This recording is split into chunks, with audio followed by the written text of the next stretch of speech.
Hey there, and welcome back to the Virtual Cafe for another coffee convo about business finances. I'm your host, Kerry Zarb, and I am joined by Kim White. We invite you to join us at our table with your favourite brew. Let's pull up our chairs and get into today's episode. Come on, let's go. It's coffee time. Welcome back, Kim. Thanks, Kerry. I'm glad to be here. Me too. What are we going to be drinking today? We're in the Virtual Cafe. It's time for coffee. Kerry, I need another cup of the hottest coffee with the sweetest oat milk I can find. Ooh, that sounds pretty good, Kim. It is very good, Kerry. Well, I'm going to have my usual skinny latte and I think I'm down to, I want to call it a quarter of a sugar. Can I say that, Kim? You can, Kerry. It was a full one, then it was a half one. Now I'm down to a quarter. That's impressive, Kerry. You know what that tells me, Kim? It tells me I'm enjoying my coffee because I don't need the sugar to override the coffee. So clearly I've got the right beans happening and all the recipe is coming together. All the stars are aligning in my coffee world. Well, let me just say this, Kerry. I love coffee and I love my oat milk to go in it. And it comes from the sweet of that because you know what, Kerry? I don't do sugar in it. Ah, you're sweet enough. No, I wouldn't say that, Kerry. I'm going to say it. For anyone tuning in, the princess is sweet enough. Okay, moving right along.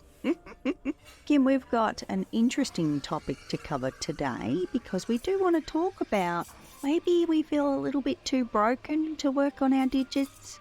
Oh, Kerry, this came up from something I was watching. I was watching an interview where someone was actually sharing that they felt broken, that they felt like they were broken. And I for like in the beginning, couldn't make the connection of what they were talking about. But once I did make the connection, Kerry, I wanted to come immediately to you and share because being broken is probably part of the story of my life from the time I was young, feeling like growing up, not knowing how to manage money, not knowing how to do things, entrepreneurial as, a teenager, and then failing with the money. Like I've made money, but failing with that money made me feel like there was something wrong with me, Kerry. That if I couldn't do that, would that keep me out of business or would that keep me at someone else's mercy because I was too broken to be repaired to know how to do your finances? This is making sense to me, Kim. When I think about being broken, it's a very inside thing. Everything's happening on the inside. It's going from my head into my heart. Sometimes we get a bit heavy in the chest, and then it can sink into our tummy. So that broken feeling, something triggers it. There's something that we come across, whether it's when we're working on our finances or we see something out there in the world of business finances, and there's a little trigger to it, and next minute your brain goes zit, and then it's down to your chest, and then it's straight to your tummy. So very inside work here, Kim. It is, Kerry, and I know this is a little heavy, but I think it's worth talking about. I come weekly to the Virtual Cafe because of our conversations. We have great conversations, and we giggle all the time. But I think this is one of those times of, this is really serious, and without getting past this, it may keep us from giggling. It may keep us away from what is possible because of the story we're telling ourselves, that disqualifying of ourselves. And so I do think this is like major importance to just have a conversation about. Well, Kim, what you're describing is a bit of and sometimes it can even be an emotional hurdle. It could be, and I know this is more relative to your neck of the woods, but it could be the Jersey barrier that we need to get over or get through, however that looks. Hopefully it's over, guys, not through. And I understand because I've felt that. And sometimes, Kim, the little bugger comes back on my shoulder, tap, tap, tap, and reminds me And I have a moment in time where I'll actually go, oh, how did I get here? Hang on a minute. Wait, no, we're past this. And I have to have that mental or out loud conversation to remind myself, yes, recognize it, don't ignore it, because there's a moment of almost a little bit of pride sneaks in, Kim, I'll confess, where I can actually recognize that I've come a long way. But at the same time, I don't want to forget that. I don't want to pack it away because I know others still struggle with it, and it comes up in all the spaces. I see it in the faces, and it's not something to be ignored. So it would be, I guess, perfect world, Kerry just sits up in her ivory tower and looks down and goes, oh, you'll be fine, you'll get there. But if we don't address things like this, how am I helping others get here? I appreciate the fact that you are helping others, Kerry, because I think this is the difference between a lot of what I'm going to say financial gurus and what you're doing, because you're keeping things simple where people can learn them.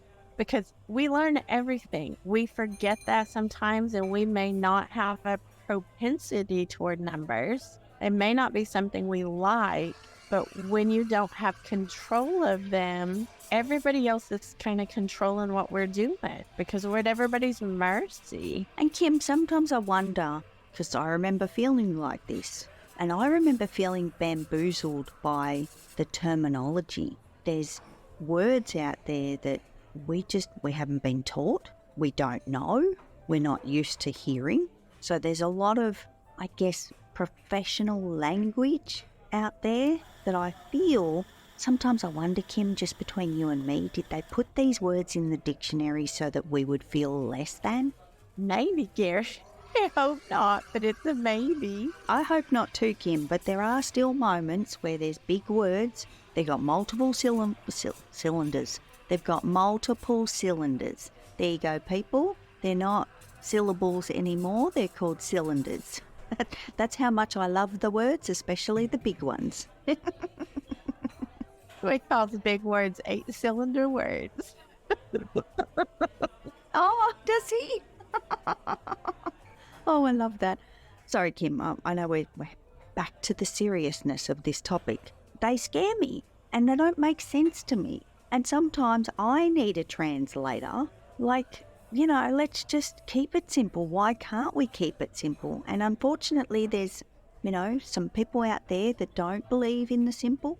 Some people like to sound smart, smarter, perhaps. Oh, it gives me the creeps, Kim. Well, and I think learning those words, Gary, is within all of our capability. I don't think it's something we can't learn and start to understand. But when you're coming into it with the idea that you can't because something's wrong with you, I think it keeps you from ever being able to do the things you can do.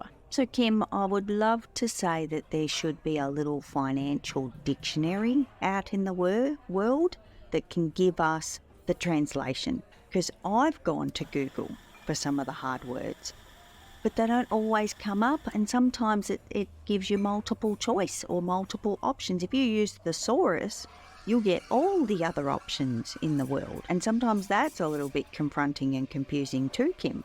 Definitely, Kerry. I think you should definitely create a simple version of the dictionary.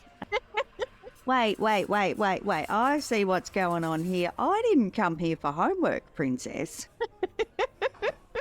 What's going on? I'm over here drinking my coffee with my oatmeal. And she has the sweetest face and the sweetest smile, and she nearly spat her coffee everywhere. Just saying. Wink, wink, nudge, nudge, people. You know what's going on. I think we all need you, Kerry. That's what I'm saying. I think we all need you and what you're bringing to the table for simple, because simple doesn't mean we're not smart, and simple doesn't mean we're not doing big things. It just means we're not making it complicated. Oh, yes, Kim. Exactly.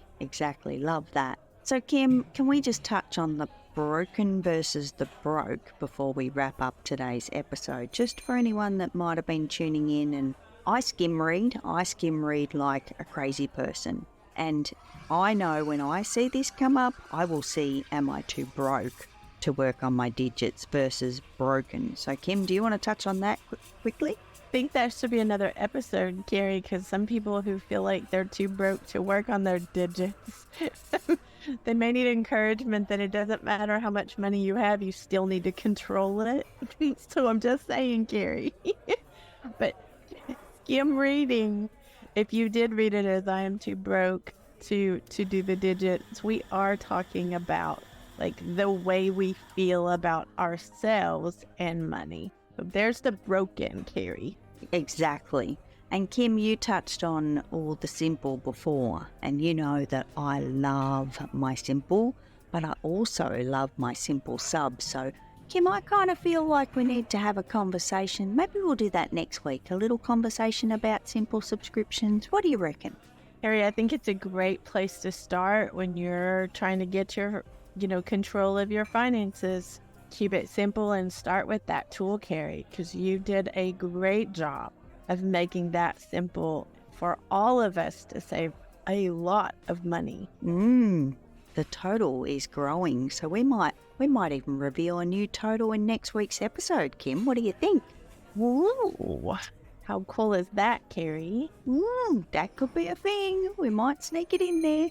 So, Kim, I appreciate you having this conversation with me today in the virtual cafe, and I think we need to continue our coffee.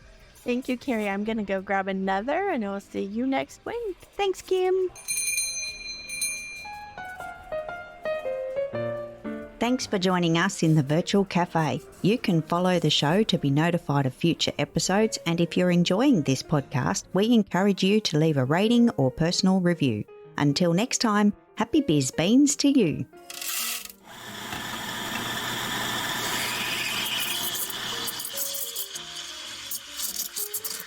No beans were harmed during the production of this podcast. Information contained in this podcast should be taken as general advice only, and your personal circumstances have not been taken into account. It is recommended that you seek financial advice from a professional who is licensed to do so. If you choose to act upon the general advice shared, you do so at your own risk.